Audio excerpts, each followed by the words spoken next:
I'll never forget this moment when I was in second grade.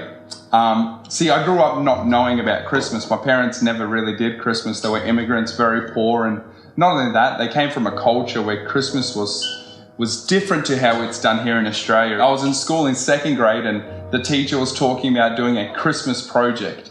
And I remember asking some kids around me, what is Christmas? And they were blown away. Like, what do you mean you don't know what Christmas is? Everyone knows what Christmas is. And so they started to describe it to me, and I'll never forget the descriptions. They said, it's a time where all your family just puts everything aside and they get together, and there's a lot of food and they eat a lot of food, and we share and we spend the day together without any distractions. And in my 7-year-old brain, something clicked, and I asked him, I said, hey, I think we call that Sabbath.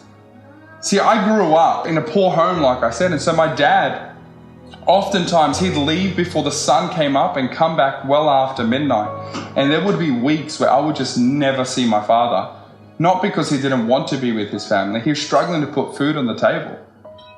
But I knew every Friday sunset, my dad would be with me all Sabbath. There won't be distractions, there won't be things to do. My parents, my sisters and I, we would spend the day together, and I loved it. Every single week. I remember come Wednesday, I was already asking Mum, how far till Sabbath? How far till Sabbath? In fact, my little boy Noah, come Wednesdays, Thursdays, he's already asking my wife and I, is it Sabbath soon? Because he knows come Sabbath, there is this day where we rest.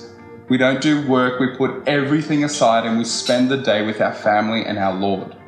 See, in Mark chapter 2, Jesus tells us that the Sabbath was made for us. Just think about it. The first place we find the Sabbath is right after creation. In the very beginning, God creates light, and then he makes the firmament, and he makes the land and seas. And at the very end, on the 6th day of creation, he makes people. He makes Adam and Eve.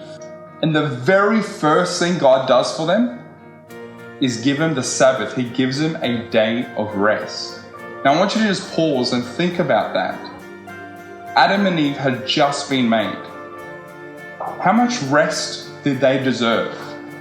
Yet the first thing God does is give them a gift of rest, which is a gift they don't deserve. Which, by the way, is what we call grace. Grace is a gift that you don't deserve. The Bible tells us that the reason God created us is to bless us and give us gifts. The Sabbath is the first grace God has ever given us. It's the first gift he gave people that we do not deserve. Every Friday sunset, every Sabbath that comes around, this is God's Christmas. But every week it's a time to stop, put all the distractions away. Love your children, be loved by your children, love your spouse, be loved by your spouse, and love your God and be loved by your God, because he's a God who in his nature, in his core of who he is a God who wants to give you gifts even if you don't deserve them.